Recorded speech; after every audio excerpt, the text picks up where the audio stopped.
Back in the mid-90s, Konami and Capcom both had this trend of putting genre tags at the bottom of the front covers of their Japanese releases. Action game, RPG, versus fighting, simulation game, interactive cinema. You knew what you were getting when you picked up one of their games. It said so right on the box. After a few years of this practice, Capcom decided to get a little creative when it came time to unleash a hotly anticipated action horror title they'd been plugging away at. Biohazard, later to be known as Resident Evil in the West, was released on March 22, 1996 in Japan, and was dubbed survival horror on its front cover.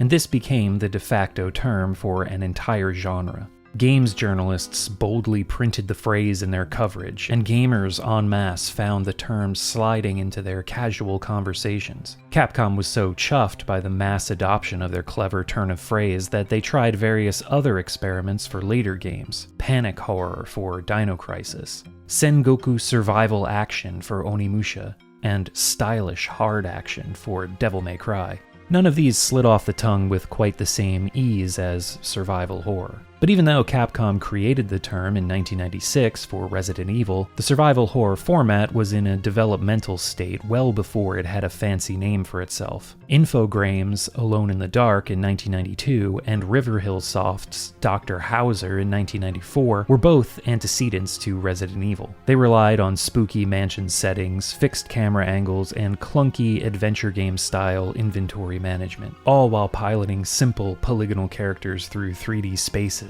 like they were some kind of bulky, armored vehicle. So that's where Resident Evil's technical lineage derives from. But its measured pacing, thick atmosphere, and constant sense of unease evolved from an earlier Capcom title, 1989's Sweet Home for the Famicom. And while Alone in the Dark and even Dr. Hauser found audiences before Resident Evil came along, Sweet Home remained relatively unknown. At least in the West. In Japan, it was well received and sold decently. Unfortunately, due to Nintendo of the West's standards and practices at the time, there was no chance of Sweet Home ever seeing an official localization. And so Western gamers only really became aware of Sweet Home after Resident Evil's success, when it was mentioned as an influence in interviews, reviews, and retrospectives. But Sweet Home itself deserves to be more than just a footnote in Resident Evil's history. In 1989, Sweet Home introduced gameplay mechanics and quality-of-life features that modern games have only caught up with in the last decade or so. It features charmingly grotesque artwork, bold design choices, and a surprisingly deep and well-realized story for a game of its era. That last part is mostly due to its own origins as a tie-in to a Japanese horror film of the same name, and we'll of course get into that. But all of this to say that Sweet Home is arguably the most important horror game ever made, and by extension, definitely one of the greatest video games ever made. Bold claims? Absolutely. Hyperbole? Not at all. But let's forget the term survival horror for now.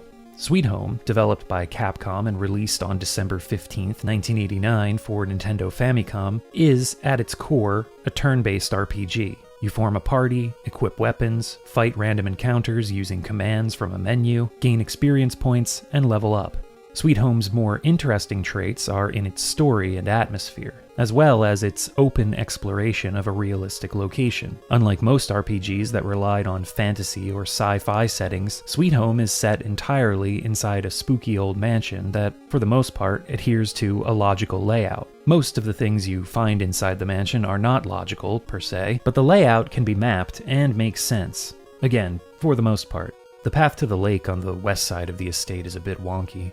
Sweet Home was directed by Tokuro Fujiwara, who got his start in the games industry working for Konami, before moving to Capcom and acting as a designer, director, or producer, sometimes a combination of roles, on such classics as Ghosts and Goblins, Bionic Commando, Mega Man 2, and Strider. Sweet Home was actually the last game he directed for Capcom before moving fully into a producer role, eventually leading to acting as the general producer on the first Resident Evil. In fact, the Resident Evil project in its earliest pre-production phases started out as a Sweet Home remake, so Fujiwara and Capcom had a soft spot for their quirky Famicom horror RPG. But where did Sweet Home come from? Well, for some reason that I couldn't uncover in any of my research, Capcom got in touch with Juzo Itami, a film producer and head of Itami Productions. Maybe there was some sort of connection made on some drunken salaryman late night out in the heyday of the 80s bubble economy. That's just conjecture on my part, though. Anyway, sometime in 1988, they struck a deal to develop a tie-in game to an upcoming horror film that Itami was producing, titled Sweet Home. Sweet Home the film was the first mainstream project from writer-director Kiyoshi Kurosawa, no relation to Akira Kurosawa. The former Kurosawa got his start in the early 80s directing pink films, which are the Japanese equivalent to sexploitation or erotic thrillers. Mostly low-budget, not widely released, but had a huge cult following. Kiyoshi Kurosawa would go on to be a respected, though cult director, mainly making horror movies and thrillers. His 1997 film, Cure, is a classic that, along with Hideo Nakata's Ringu in 1998, kicked off the J-horror, as it's commonly labeled, boom in the late 90s and early 2000s. Though Cure lacks the ghostly trappings of Ringu and other popular Japanese horror titles of the time, it makes up for it with a dense, nightmarish atmosphere and some incredibly powerful and jaw-dropping scenes. Instead of straight-up terror, Cure is an unnerving film that plays with your perception of the reality of the movie's world and events. You could say it's mesmerizing. Those who've seen it will get that joke.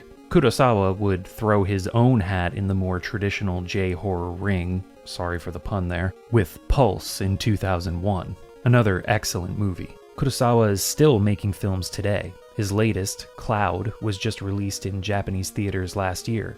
But anyway, before all of that, he wrote and directed Sweet Home. The plot of the movie revolves around a documentary film crew who travel to the mansion of Ichiro Mamiya, a painter whose estate is known to be decorated with several frescoes never before seen by the public. The painter mysteriously vanished 30 years ago, and his mansion has lain dormant ever since. When the crew arrive, they realize the place is haunted, and fight to uncover its secrets and escape with their lives. We'll go into more detail about the film's plot later on, but I would love to know the thought process and the discussions behind choosing this film to adapt into a video game. I mean, it's a pretty bold choice for the Famicom in the late 80s, but whatever the reasoning, Fujiwara was given free rein to hang around the studio and talk with writer-director Kurosawa about the film's plot and how best to turn it into a game. Kurosawa reportedly told Fujiwara to make whatever changes he felt necessary to help the story fit the video game medium. Instead of changing things, though, Fujiwara actually expanded the plot of the film. You still play as a group of filmmakers who enter Ichiro Mamiya's mansion to document the long-lost frescoes. Almost immediately, they're trapped inside by the vengeful spirit of Lady Mamiya, Ichiro's wife, and must search for a way to escape. It's a bare-bones setup, but by exploring the manor, the crew discover more details about Ichiro Mamiya's past and the tragic events that transpired in the mansion. And yeah, the game provides more context to these backstory elements than the movie does. The film, of course, gives its characters, well, actual character, while the game sets all that aside in favor of fleshing out the history of the Mamiya family. Sweet Home, the film, was released in January 1989. It was a fairly low-budget production, but it did feature a few popular actors. The film's biggest draw, probably among younger audiences of the time, was the actress Noko, who started her career as the lead singer of the 80s pop group Rebecca. Sweet Home was her first and seemingly only film acting role. If you watch the movie, you can probably figure out why. But hey, I love me some Rebecca, especially the fourth album. Now, you would think Capcom and Itami Productions would have wanted to capitalize on the tie-in nature of the Sweet Home project by releasing the film and the game close together. But as I mentioned earlier, Sweet Home the game wasn't released until December 1989. My guess is the deal between Capcom and Itami Productions was struck late into the movie's production, maybe even after the filming had completed. But yeah, for whatever reason, the film and the game were released 11 months apart. And critics were much kinder to the game than the movie, even commenting that the game's story was better than the movie's. Impressive. The film itself is more goofy than spooky, I'd say. It has its moments in the visuals and some of the set pieces, though. There's some excellent cinematography by Yonezo Maeda, and clear inspiration from German expressionist works with some odd set design and heavy use of shadows. There are splashes of inspiration from Dario Argento's liberal use of color in Suspiria and deep red in certain scenes. The film also has some great practical effects thanks to special effects makeup from Dick Smith, who was a certified Hollywood legend. He worked on such classics as Marlon Brando's makeup in The Godfather, Linda Blair's horrific possessed appearance in The Exorcist, and the final bloody shootout in Taxi Driver. How the hell did Itami Productions manage to snag him for this? So, anyway, while the film certainly looks impressive and has a lot of atmosphere, thanks to Kurosawa's direction, its plot and characters are, well, they're okay. But there's another really important piece to the Sweet Home film puzzle that may be warping our view on it. You see, the version of Sweet Home that you can watch nowadays, whether on rare home video or laserdisc release, or just here on YouTube, there are several uploads of the film here, most with English subtitles, is not the version that was released in theaters. After the movie's theatrical run, Juzo Itami, the film's producer, decided to re-edit and reshoot certain scenes for home video release. Now, Itami is no slouch when it comes to directing, having helmed several classics throughout the 80s, but knowing that he redid parts of Sweet Home, some of the film's more jarring tonal shifts may make a bit more sense. Like, there's this odd scene in the beginning when the film crew's producer is trying to get the key for the Mamiya Manor from a local real estate agent, played by Juzo Itami. Outside, the rest of the crew are waiting in what appears to be a desert, but is more likely the Totori sand dunes. There's no info on where the film is supposed to take place, but that's like one of the only places in the country where you can stand on a sand dune and half an hour later be driving through a deep forest. Though, why is there a real estate office near the sand dunes?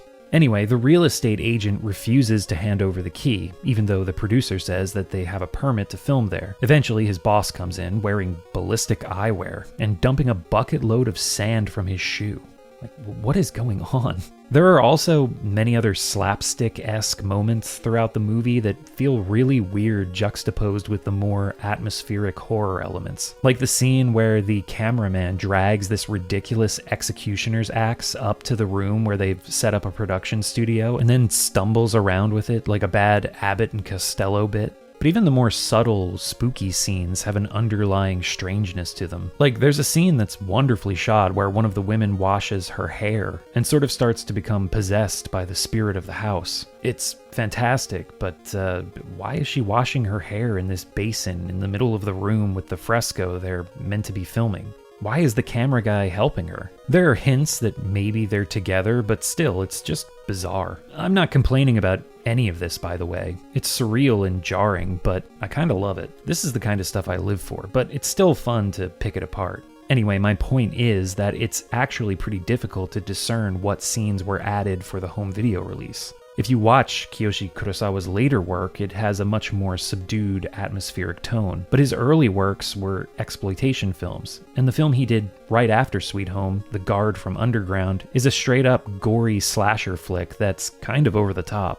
In any case, Itami's meddling royally pissed off Kurosawa, who went so far as to sue Itami and the production company, a suit he lost. And so, the original cut of the film is lost media. All we have is the home video version from Itami. I think it's still a fun watch, but I can't help but wonder what the original was like. Until someone pulls it out of a vault, or more likely a storage closet at Itami Productions, if it even still exists, I guess we'll never know. But anyway, let's get back to talking about the game. Despite being released on the Famicom, Sweet Home manages to construct a pretty creepy atmosphere. The visuals are bright and colorful, but there's a thoughtful overall color palette that makes the environments feel cohesive, and there's just enough variety to allow each area of the mansion to look distinct, which helps with navigation. There are a lot of little details to the environmental design that give off an unnerving edge too. Crumbling floorboards, scratches on the walls and floors, splatters of blood. Certain dark hallways are lit up by the occasional flash of lightning. Some rooms are pitch black and need to be traversed by candlelight. There are skeletons, corpses, and possessed dolls lying around, which can be interacted with. Most will say creepy things, but some will give you hints about an upcoming puzzle or trap. The soundtrack is also suitably foreboding. The title screen is actually completely silent. But after hitting start and choosing whether or not to change the names of the 5 characters, the music kicks in and an opening cutscene plays, showing the film crew arriving at the mansion.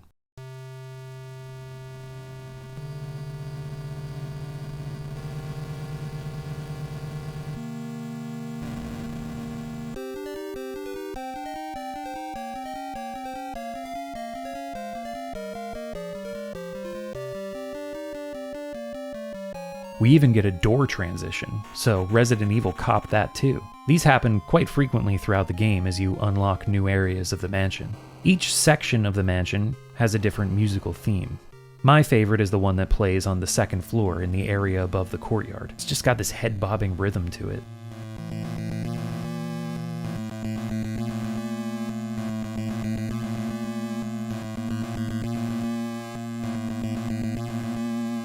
The theme of the lake area is also haunting.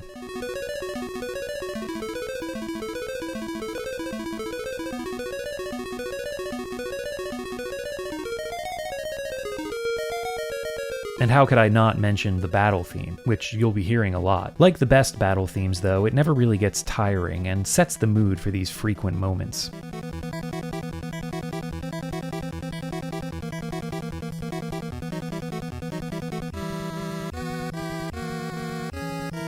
And yeah, as mentioned, Sweet Home is an RPG with random encounters, so you're going to be doing a lot of fighting against a diverse cast of monsters. Everything from zombies to skeletons to possessed dolls to animated suits of armor, legions of worms, faces in walls, haunted mirrors, ghosts, as well as man and madman. There are some palette swaps later on, but overall the variety is impressive, and the designs are some of the most grotesque to be seen on the NES.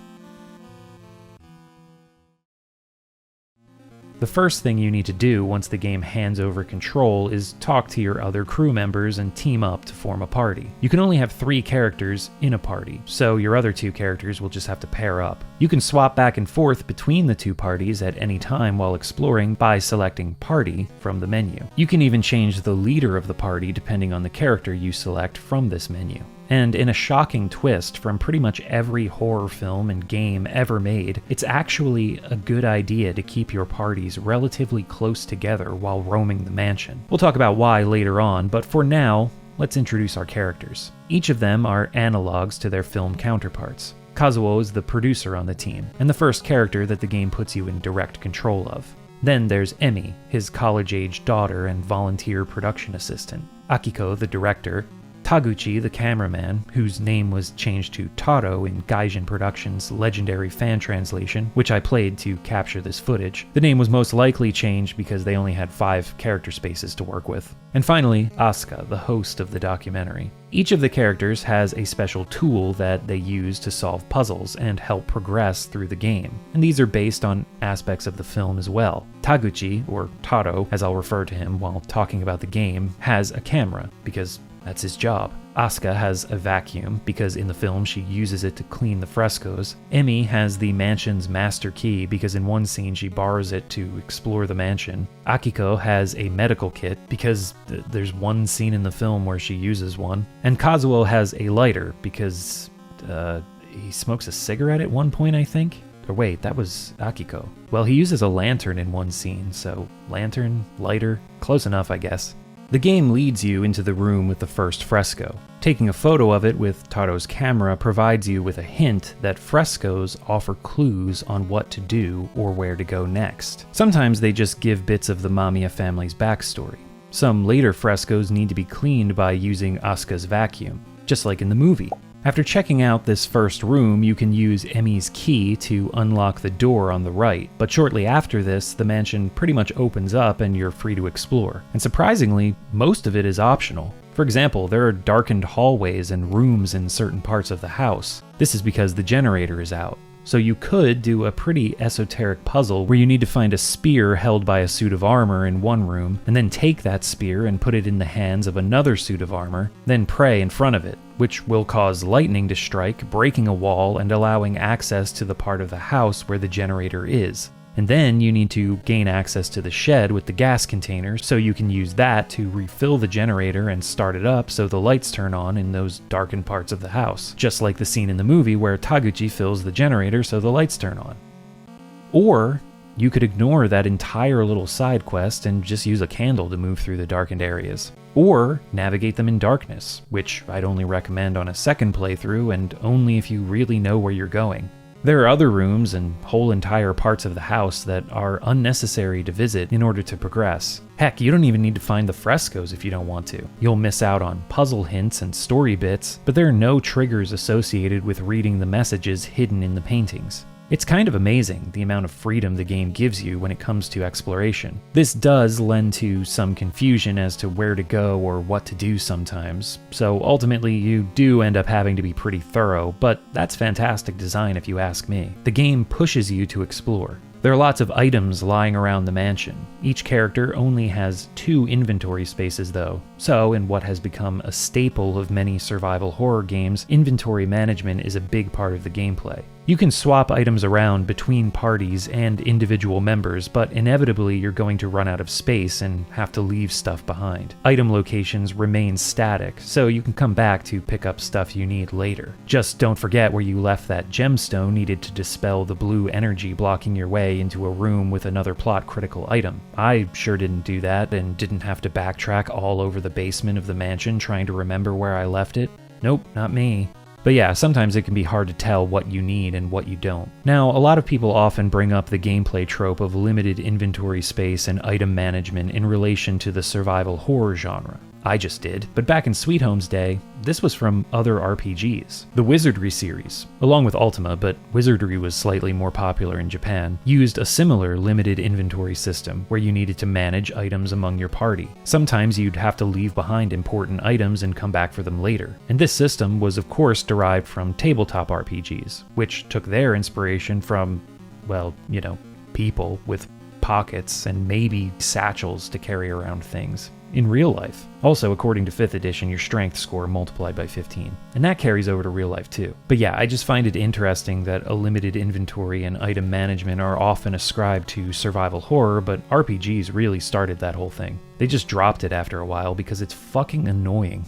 Okay, so limited inventory in itself isn't annoying. I think encumbrance systems are fine. It's the limited item spaces that I find to be a pain. Some games do it well. In Sweet Home, it's a pain in the ass. Speaking of Sweet Home, the topic of this video, during exploration we also have to contend with traps and obstacles. Floors give way, sticky tiles impede our movement, patches of ice send us sliding, rooms fill with fire or water or quicksand. Some of the items you find are used specifically to save a character who's fallen into these traps. Ropes pull them to safety after falling through a crumbling floorboard. Ice picks help move across slippery floors. Fire extinguishers put out fires. Ropes also save from quicksand, and quicksand sucks ass. Your characters go into this spiral and you need to time your rope throw to catch them as they swirl by. It's awful. Luckily, quicksand only appears near the end of the game in a few rooms, none of which are actually necessary to enter, but how would you know that unless you've played the game before or are using a guide? Some of the other items are necessary to progress, and others are useful for certain situations that you may or may not find yourself in. Pieces of wood are used as bridges across broken floors, though don't walk over them too many times or they collapse. Only the blue ones are unbreakable, but there's no way to discern the blue ones from the regular ones once you put them in your inventory. So I hope you remembered which character you gave the blue one to. Logs also serve the same purpose when you need to cross a lake near the midpoint of the game. The flashlight dispels shadows, which block your path and are a manifestation of Lady Mamiya's evil power. This idea is taken directly from scenes in the movie. Boots let you cross sticky floors without getting stuck. Gloves let you move through thorny patches without taking damage. Those last two are helpful, but not necessary. You could just be a total badass and run through those things.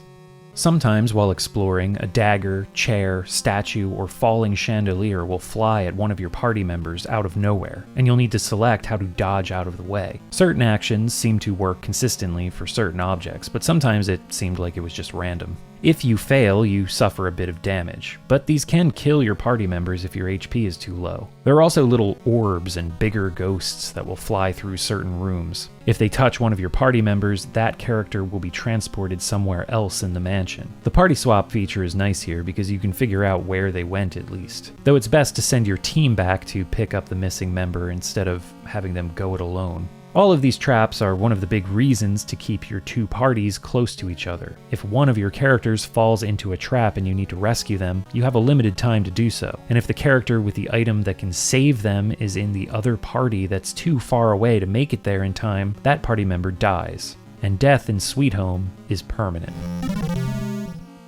There's no way to bring back a party member who falls victim to a trap, and no way to bring back a party member who succumbs to status effects inflicted by enemies, or whose HP falls to 0 in battle. But we'll talk more about that when we get to the combat. You can loot your dead friend's body for any items or weapon they have on them, but you can't take their special tool. Luckily, there are replacement items in certain parts of the mansion. Another camera, pills instead of the medical kit, matches instead of the lighter, a broom instead of the vacuum, a wire to jimmy locks instead of using the key. But now you'll need to juggle these among your limited inventory instead of having it in its own special slot. But probably the best thing you can do if a character dies is just reload your last save. In a shocking but totally forgiving and much appreciated twist, Sweet Home allows you to save anywhere, and you can quickly reload your last save by selecting Quit and Restart from the menu. So use it often and save scum your way through. There are some pretty unfair traps. Or be hardcore and deal with whatever fate has in store for your party. The choice is yours. This is what I meant in the beginning of the video when I said that Sweet Home has several design choices and quality of life features that are ahead of its time, especially a console game. There are devious moments. There's permadeath. Dealing with the limited inventory space and constant party swapping gets tedious, but you can save anywhere. There are replacement items if a party member dies. It's surprisingly forgiving. I've used the word surprising like 3 times in a row now describing different aspects of this game, but that's really what struck me the most while playing Sweet Home. Just how thoughtful and well designed it is, considering its ambitions and its age. This is a 36-year-old console game with quick saving, for crying out loud.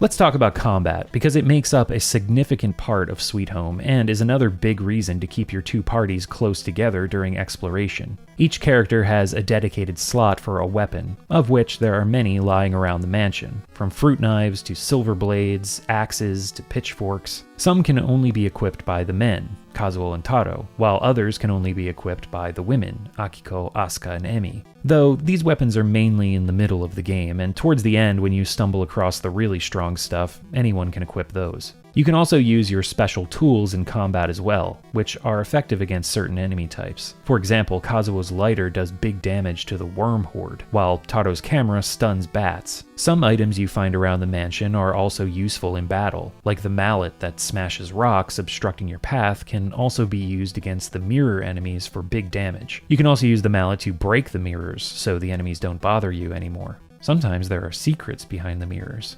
Aside from physical attacks, your characters also have a pray command, which is basically the magic system in Sweet Home. When you select pray, a bar will appear, and you'll need to time your button press to determine how many prayer points, or PP, you use for the attack. Using more prayer points will obviously lead to more damage. If you're low on prayer points and stop the bar when it's higher than what you have, the attack won't work, but you'll get to try again. It's another one of Sweet Home's more forgiving mechanics. Prayers are powerful, but prayer points are very limited, especially in the early game. However, around the halfway point, your characters will be overflowing with PP. This is just the kind of highbrow analysis you get on this channel. Another command at your disposal in battle is Call, and this is probably the most important one. It effectively calls your other party into battle. When the character who used the command's turn comes up, control swaps to your other party. You can then walk to the place where the battle is happening and join in. This is the other reason to keep your two parties close together while exploring. Call not only gives you access to more damage output, but it ensures that each of your characters receives experience from the fight. The game is pretty generous with the amount of time you have to move your non-fighting party over to the battle as well, and you can't get into another random encounter during this phase either. The last command is Run, which is useful but isn't a full party command. It only works for each individual character that uses it, so be careful. You might end up with only one party member who keeps failing to run away against an enemy. Enemies also commonly inflict several status effects such as Poison, Curse, Freeze, and Fear. If you let that character stay with a status effect for too long, they die, and remember there is permadeath. Luckily, Akiko's medical kit heals every status effect, even those inflicted on herself, so as long as she's not too far away, you're safe. You can even use the medical kit in battle. The medical kit doesn't heal HP or prayer points though. For that, you'll need to find tonics scattered around the mansion. These are limited in supply. I think there are only like 13 or so throughout the entire mansion, but they fully heal HP and prayer points for every party member. The most effective time to use them is in battle once you've called all of your party members together, so everyone gets the benefits. Don't be like me and use them outside of battle for the first half of the game, so only some of your characters get healed up. Honestly, 13 tonics was more than enough, even with my dumbass using them ineffectively in the beginning. I think I only used like 5 or 6 throughout the entire game, and actually had to start leaving them behind in favor of holding other items in my character's inventories. But I still didn't have any issues with health or prayer points by the late game.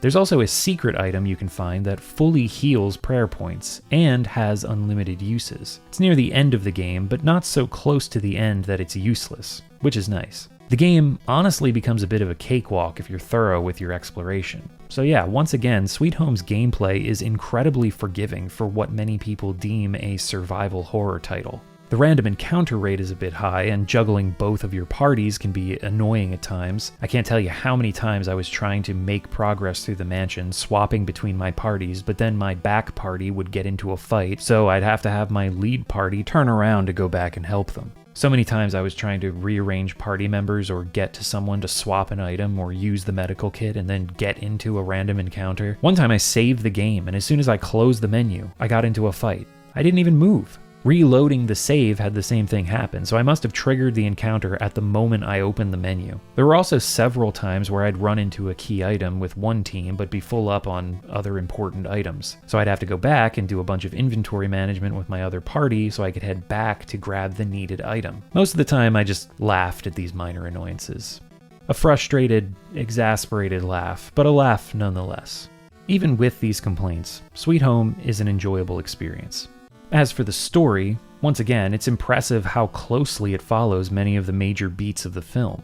You have to remember, this is a licensed game from the 80s. Back then, you were lucky if you got something even vaguely resembling the film. NES Batman is a great game, but I don't remember the part in the movie where Batman got his shins splintered by remote-controlled cars with spikes on top, or punched a bunch of ninja to death who were just standing around minding their own business. To be fair, I don't remember the part in Sweet Home where the main character needed to lasso their daughter to save her from a room filled with quicksand, but hey, there's a lot more going on here that's following the script than not. One of the biggest differences between the game and the movie, though, is that the game introduces a group of characters that explored the mansion before our own party arrived. This earlier team left behind several notes that reveal bits of the backstory and also give hints on the larger main puzzle in the game, which is a hunt for 4 MacGuffin items needed to defeat the final boss.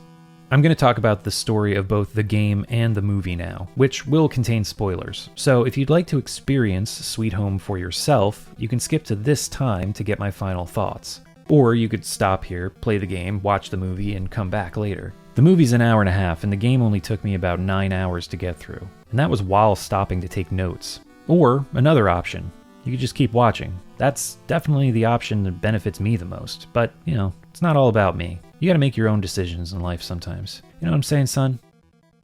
Son? Wait, I don't have a son. I've never had a son. As we begin our exploration of the mansion, most of the frescoes, notes, and bits of dialogue we come across are related to puzzle hints. But at a certain point, we'll find a room with a locked diary and a fresco on the wall that reads, "My wife killed our child by accident." If you've been paying attention, the frescoes are all the same and depict a woman holding a baby. They're actually a pretty faithful 8-bit rendition of the fresco from the film. This is our first hint as to what happened in the Mamiya family's past, but things get much darker. Shortly after this, we unlock the way to a balcony area with a note that reads, "The diary is hidden. A clue is in the basement. You must escape this house of residing evil." Hey, that's the... you know, right?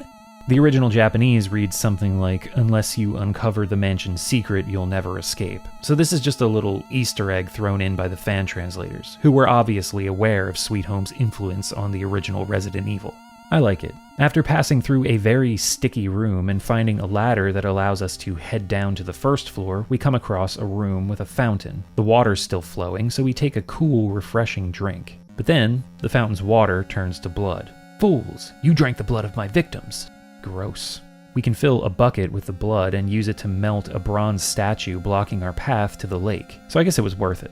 Out here, we need to use logs to traverse the broken shoreline and eventually make it to a boat. Only 2 people can fit in the boat, and there are 2 important items out here. The first is a shovel, which we'll need to dig up the next important item. On an island in the middle of the lake is a pile of rocks with a skull on top, that the game says is the memorial tower. Is the baby buried here? Now, going back to the film, Taguchi, the cameraman, disturbs a pile of rocks early on while he attempts to fill the generator. And it turns out, this is what really kicks off Lady Mamiya's wrath in the movie. It's also the location where Asuka, seemingly possessed by the spirit of Lady Mamiya, digs up the coffin which holds the remains of their baby. Gross. In the game, we need to pray, which allows us to dig furiously, but we don't find a coffin or a baby. Instead, we find a key to the basement, and when we head back inside, we're confronted by a new character named Mura for space constraints. But his name is actually Yamamura. In the film, Yamamura is an old man who runs a gasoline stand who has knowledge of the events that unfolded at the Mamiya mansion. And when he eventually comes out to check on the film crew, he's pissed off when he discovers they've disturbed the memorial tower. Likewise here, he's also not happy that we've messed with the memorial. But when he sees that we've got the basement key, referred to in-game as the low key, again, space constraints, he leads us back to the fountain room and just casually moves aside a statue that our party couldn't budge before, and reveals a secret passage. Yamamura informs us that Lady Mamiya was at peace, but some clown dug up her baby, and now she's in an uproar to find her child. Yeah, Asuka. Except in the game, it wasn't Asuka, but one of the members of the earlier group that explored the mansion, who are now leaving us notes with hints. Yamamura punches his way through a solid concrete wall and moves another statue, creating a shortcut back to where we dropped the ladder down earlier. He says we need to dig in the dirt here to find the basement entrance, but before we get the chance, Lady Mamiya appears and slams him into the wall. Now, all these shows of strength, breaking through walls, getting slammed into walls, this is all following the movie pretty closely. In the film, Yamamura acts as a spiritual guide for the crew in their quest to quell Lady Mamiya's rage. Although, when I say spiritual guide, I'm not talking about some new age hippie dude. He's a gruff, heavy drinker who sings fight songs and crushes glass bottles as if they're made of latex.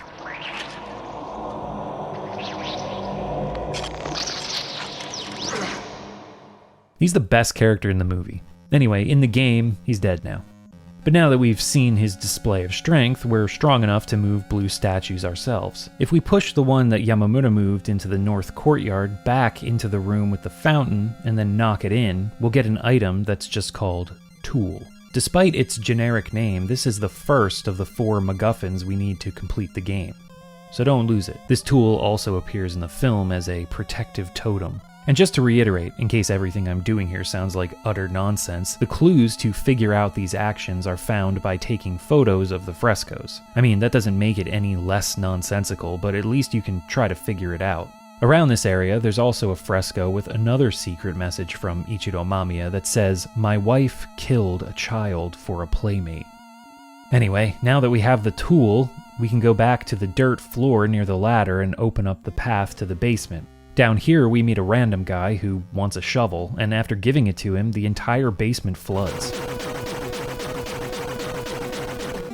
I have no idea who this dude is or what he's doing down here, but yeah, this is just a thing that happens. And it's necessary to progress because the room with the gemstone we need to remove the seal on the door that leads to the key to unlock the diary we found earlier is blocked by a blue statue that we can't move. So the water rushing out of this opening in the wall pushes the statue out of the way. The party is scattered after the flood, but it's easy enough to get everyone back together. Inside one of the rooms is a torn-out diary page that reads, "The child fell into the incinerator. Insane Lady Mamiya did the same to other kids." Another of Ichiro's fresco notes reads, "I thought it was over after the suicide." Beyond the door that was blocked by the seal we needed the gem to remove is the incinerator room. A little possessed doll in here tells us the children were burned in the incinerator. So yeah, we're starting to piece together what went down in this mansion. There was some kind of accident involving the Mamiya's child and the incinerator, which was caused by Lady Mamiya. In her grief, she led other children to a similar fate so that her child would have playmates. Then she killed herself. and this previous party, made up of Takashi, Kenji, Shogo, and Etsuko, disturbed the child's grave, causing the current situation that we find ourselves in. And now it's on us to stop it. Thanks, guys. Once we find the diary key, which is randomly hidden in one of the 5 coffins in a room behind the incinerator, we find a long hallway with a note from Takashi that says we need to get more power to be able to push the statues on the balcony out of the way. At the end of this hallway, we find the skeleton of who our party believes to be Takashi, the man who wrote these notes lying around. Heading back upstairs, we can unlock the diary and read it. Turns out it belongs to Ichiro Mamiya. She shut herself up in her room. The door is locked. I have to enter through the veranda. I must stop her. Her spirit has become possessed with rage. The innocent deaths must stop, even if it means losing my own life. This diary is the second of the MacGuffins needed to complete the game, but we're not strong enough to take it with us yet. But reading it is what gives us the strength to move the bronze statues at the end of the balcony. The door beyond leads to Lady Mamiya's chambers. Along the way, we'll get assaulted by boulders, and find a room where all the servants of the house are trapped. Wait a minute, I thought this place has been abandoned for like 30 years. Have they all just been hanging out here the whole time? Or maybe they're ghosts. I don't know. A couple of them are dead. This part is not in the movie. A long path leads to Lady Mamiya's study and bedroom. However, there's a little manservant hanging out in the hallway here who won't let anyone by. Turns out we need a jade ring and a ruby ring, which belong to Ichiro. As we pick up one of the rings, Yamamura reappears. So he's not dead after all. Back in the hallway, the little man only obeys his master's commands, so we show him the 2 rings, and he lets us pass. Seems like Ichiro gave this guy the task of making sure that no one disturbed his distraught wife. Again, not a scene from the movie. In fact, the whole plot thread of Ichiro Mamiya being concerned for his wife and horrified by the terrible acts she's committed is completely the game's invention. It's the most emotional plotline in all of Sweet Home, including both the game and the movie's story. The movie makes a big deal out of Emi's mother, Kazuo's wife, having passed away years ago. Akiko and Kazuo obviously have a thing for each other, and Emi pretty overtly shows that she wants Akiko as a mother. And this motherly connection also helps in the film's climactic showdown. I don't know, personally I prefer the Mamiya family drama angle that the game's story takes. Even though it's only told through sparse notes and diary entries, it ends up feeling more fleshed out than the emotional thread that the movie tries to build. As our party attempts to traverse the hallway that leads to Lady Mamiya's bedroom, they're thrown back by a strong force. But Yamamura strolls up like it's nothing and reaches the bedroom door, which is blocked by a strange barrier. The only way to break through is with a sacrifice. So, Yamamura bids farewell to the party, telling them to never underestimate the power within them, before stepping into the darkness for probably the most gruesome death scene in all of NES history.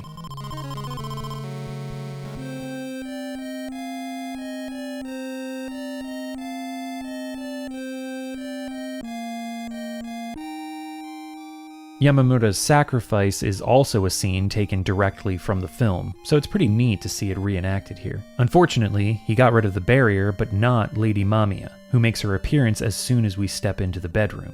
She uses her power to teleport us to the dining room near the entrance hall of the mansion.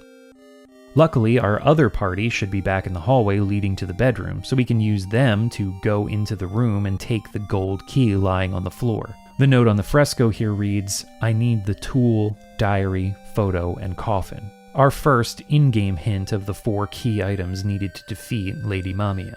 Also, don't forget to inspect the bed to find a dress. This is the item I talked about earlier that heals prayer points and can be used infinitely. Nice. So, we've already found the tool and the diary, though we haven't picked it up yet. So all that's left is the photo and the coffin.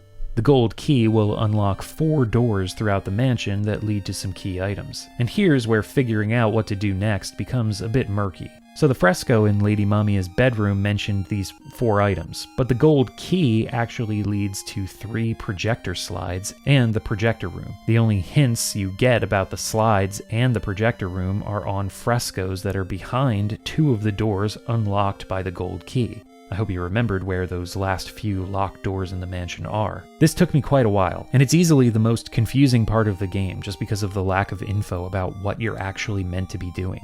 Prior to this, though some of the puzzles are a bit out there, at least you had a hint already about what you needed to do or where you needed to go. We need to turn the generator back on. We need to find a ladder. We need to find a way to the basement. At this point, the game is like, find these 4 items. Oh, but first, find these 3 slides for family photo night. But we're not going to tell you that's what you're meant to be doing until you've already found them. And yeah, putting the slides in the projector reveals Ichiro Mamiya, his wife, and their baby. But Lady Mamiya and the baby are on fire.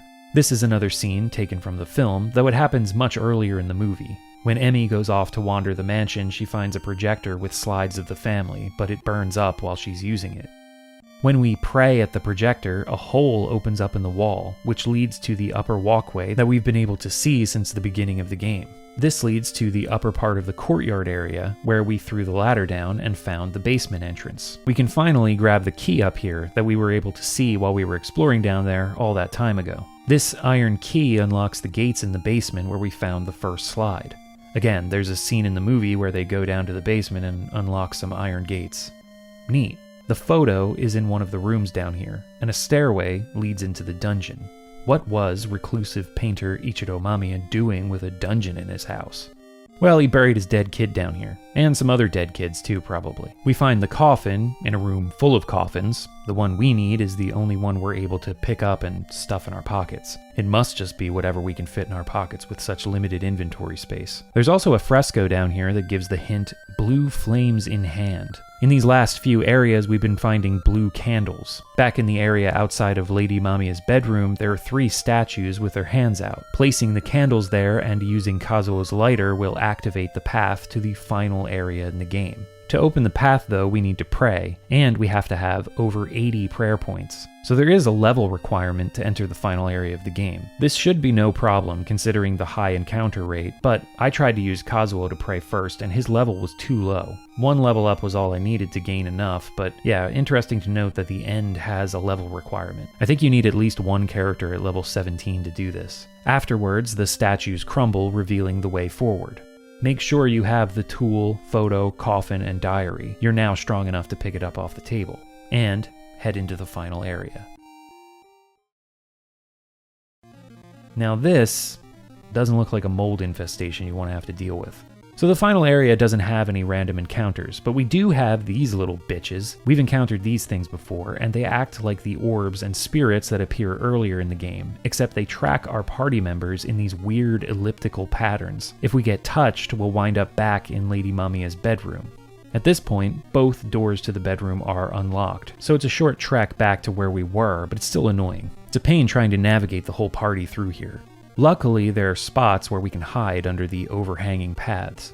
On the way to confront Lady Mamiya, there are doppelgangers of each party member that will open the path forward, but we only need to fight 3 of them to reach the final battle. There's actually a fresco in the dungeon that tells us this, but it's in a room with quicksand, so maybe it's best not to bother. Akiko, Taro, and Asuka lead the way directly to Lady Mamiya. These sprites of each of the characters are really cool too, and look exactly like the characters from the film. The doppelgangers are strong, but with the levels needed to even enter this area in the first place, it's totally fine. Plus, since we don't need anything except those 4 items to finish the game, we can stock empty slots with tonics. But I didn't need to use any during this whole trip through here. Once we've defeated the 3rd doppelganger, the little shrimp spirits will disappear as well. But it takes some time for them to leave the screen, and they may end up capturing a couple party members. Luckily, the walk back is easy enough.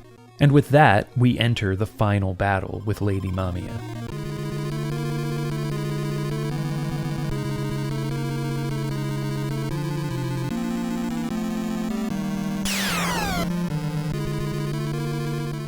This fight is a bit of a puzzle. We need to use the 4 items we've collected in a specific order to defeat her. As we traverse this area, we'll hear voices of the earlier team and Yamamura call out to us, giving hints on how to use the 4 items in the battle against Lady Mamiya. And the hints come in the order we need to use them. If she shouts, use the tool. The photo recalls reality. The diary reveals the heart. And so that leaves the coffin for last. During the battle, each item has a dialogue trigger that tells us when to use them. We also need to throw in some prayer attacks, which are ineffective against Lady Mamiya until we've used specific items. If we try to use prayers before that, we'll get a message that says, "Not needed." So the fight goes like this. We spam normal attacks until she says, "I will kill you all. Die." That's our hint to use the tool item. The screen will flash. After this, when she says, "Go away, be gone from here," we use the photo. The party member who uses the photo says to Mamiya, "Look, you were alive 30 years ago, not now. Now it's time for a prayer." Every character should pray, but it only takes one attack to move on to the next phase of the fight. Lady Mamiya will transform. Again, nice likeness to Lady Mamiya's transformed state at the end of the film. This phase goes on with normal attacks for a bit until Lady Mamiya says, Ichiro loves me." Next, we use the diary. "You're making Ichiro suffer as well." After a round of prayers from the party, Lady Mamiya will say, "Gigi, die." I don't know what that is. When she says, "My baby," that's our cue to use the coffin. And finally, we pray.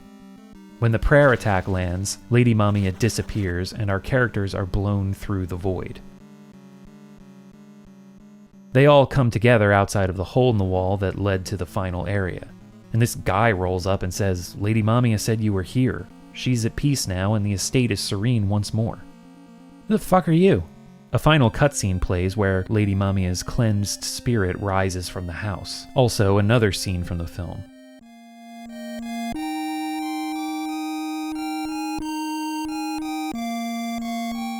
The party comments how Yamamoto's sacrifice helped them reach their goal. He felt responsible, guilty in a way. Was he Ichi? Nope, no time for that. Let's get the hell out of here. The credits play as the party exits the house. After they leave, the mansion collapses, which, happens after the credits roll at the very end of the movie, too. In a post-credits scene, our 5 heroes are being photographed and interviewed about their ordeal. But our interviewer turns out to be...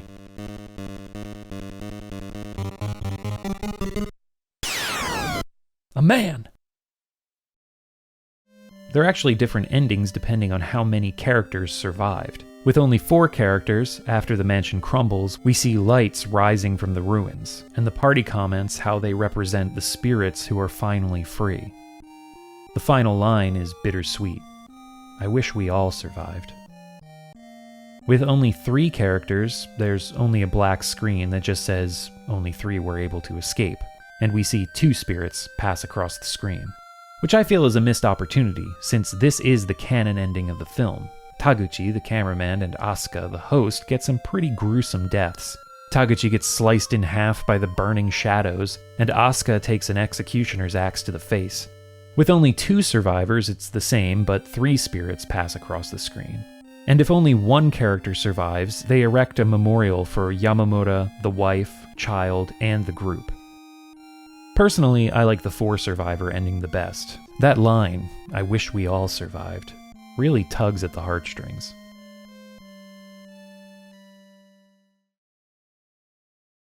Sweet Home really is a masterpiece that's influence stretches beyond just Resident Evil. Though the novelty may lie in seeing all these gruesome sprites and images on the NES, the game itself is actually very solid and holds up today. Its mostly logical mansion design, open-ended exploration, emphasis on story and cutscenes, and wealth of quality-of-life features, such as saving and loading anywhere and quick swapping between parties, were way ahead of its time.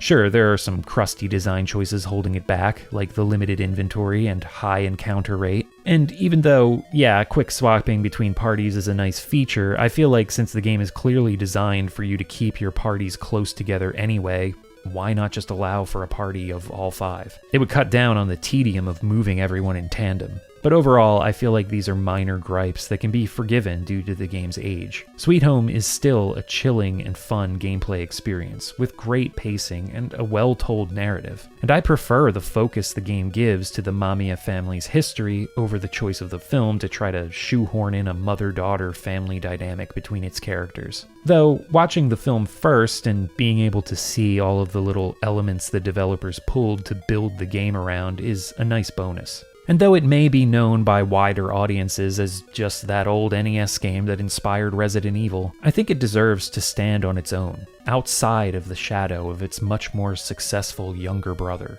Or maybe half-brother is a better metaphor. nephew? Stepchild? I don't know. I don't know how to end this video. So that was Sweet Home. I hope you enjoyed it. If you did, please like it, comment on it, subscribe to the channel if you haven't. Also, share it with anyone and anywhere that you can. There are some strange things happening on this platform, and they're not looking good for channels like mine that cover horror games and other weird offbeat games. Yeah, I can just see the wind blowing, and it's pretty terrible. The algorithm is a-changin'. So yeah, anything you can do to get this video out to more people is greatly appreciated. I also have a Patreon and there are YouTube memberships, so if you really like what I do, you can support there. I try to give a lot of benefits to paid supporters. They get to watch videos a few days before I make them public, they get exclusive updates from me, they get access to the Dungeon Dwellers Archive, which is a collection of bonus videos. They also get their names in the videos. But honestly, truly, to anyone who just watches the videos, even if you use an ad blocker or whatever, like, just your view is really all I can hope for every time I put out a video. So I can't express how much I appreciate just that. But if you can support, and if you give $5 or more each month, you get your name read out loud at the end of videos like these, Dungeon Architects. 2Password for Kids, 8-Bit Unicorn, Akai Kiki, and Owl, Antichrist Alex, Bad Baphomet, Benifer94, Blake Golan, Bliblio Jones, Brian, but on Patreon, Chaos Arcanum, Dan, Daniel Hamilton, Danny Kilpatrick, Dan Persona, Darkest Abyss, David Carr, David Host, Delatar Tepes, Dirt Possum, Dollar Store DJ, El Jaguar, Emmeline Payne, Etham Kalash, Eugene, Fnar, Foul Cubchew, Fuzzmosis, Garbage Person, Glenn Haven, Gloria Gordon, Girthquake, Half HP, Hibernia Scholar, Hyde Food Court, Horace Rees, Insidious Bliss, Izzy Lexus, Jack the Nipper, Jared Bynum, J-Bud Airline, Jim, John B., Joshua Ayers, Justin Darnell, Kale, Captain Ketchup, Kenny Mitchell, Kevin Hanley, Kira Virgil, Krizik, Crunk Wizard, Kiowa, Lamont Atkinson, Mira, Magic Circuit, Matteo Fio, Max Grosshandler, Maxwell Valentine, Meownarchy, aka Roxy, Micah Powers, Moonlit Temple to Aphrodite, more tags, Mr. Loser, Mr. Eater, Nekot the Brave, Nick Wolf, Nocadian, Old God Machinations, Paul Fierce, Pazuzu, Persparkle, Prinny Dude, Rez, Richard Cutting, Richard Sanchez, Richort12, Robert Hiller, Roberto Hernandez, Rog Yu, St. Murray, Salvatore Toasty, SC Fade, Shannon Gates, Shivering Dova, Sigma Simp 69, Silatixo, Tenny Lava, The Plaff, The Stoic One, Tucky Ducky, Tyranny Frigate, Vinci, What I'm Doing Here, Whole Cloud, Yoni42, Zach Diedrich, and Zethrin, as well as these dungeon connoisseurs. 84D93R, Abraham Moss, Alberto Amatucci, Alex Nadeau, Alex Renko, Ambrowski, Andrew Tovanidi, Angin01, Anthony Labella, Antonio M. Silva, Aronai Saez, Arrested Rabbit, Ashley Black, Aurelianus, Ava M. Dumas, B. Saunders, Burger Von Burger, Bewildering Avocado, BBF in Bloxburg, Blue Mantis, Bunzo, Keiichi, Captain Doctor, Captain Swing, Caramel Cream, Cassandra M, Cat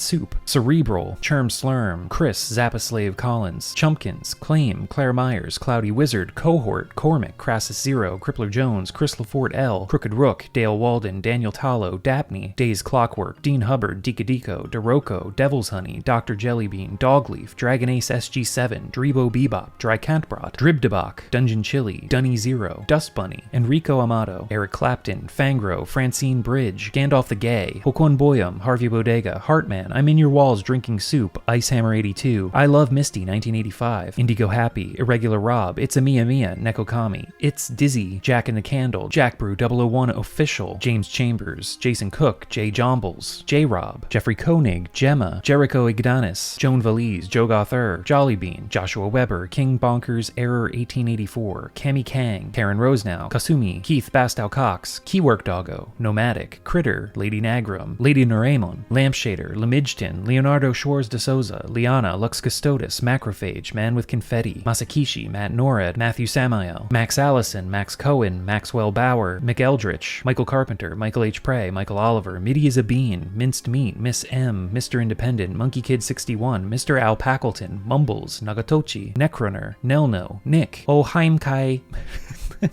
Oheimkai, Old Dead Lemons, Olof Albin, Parapugs #1 fan, please keep making videos, Poseidon13, Ralabi, Rasmus Jensen, Rezo 55555, Rifflesby, Robert Z, Rodrigo Vaz Pina Cabral Silva, Roland, Rumicub, Ryan Scheffler, Sable, Sarxus, Savvy Fav, Scorpix22, Sensei Wolfman, Shad is Dad, Shark King, Sean, Cilia Sotis, Cicerin, Skyclad Weave, Slowbro96, Slycat, Solar, Someone Else, Sorbet, Space, Spencer Newton, Saint Martin, Sweaty Turtle, T, Taylor Martin, Tennis Disaster, the Corsair himself, the dog from the Chinese restaurant in Mukojima, the Mangled Pancreas, Thief of 16-bit Technology, Tor Dragon, True Axiom, Tuesday Twin, TV's Brent, Vange, Vex and Dagrin, Violet, Vixie, Volkendo, Whiskey Dono, Wild and Horned Hermit, Zucker, Zills, Your Man in Japan, Zachary Arcane, Zorik, and Nate.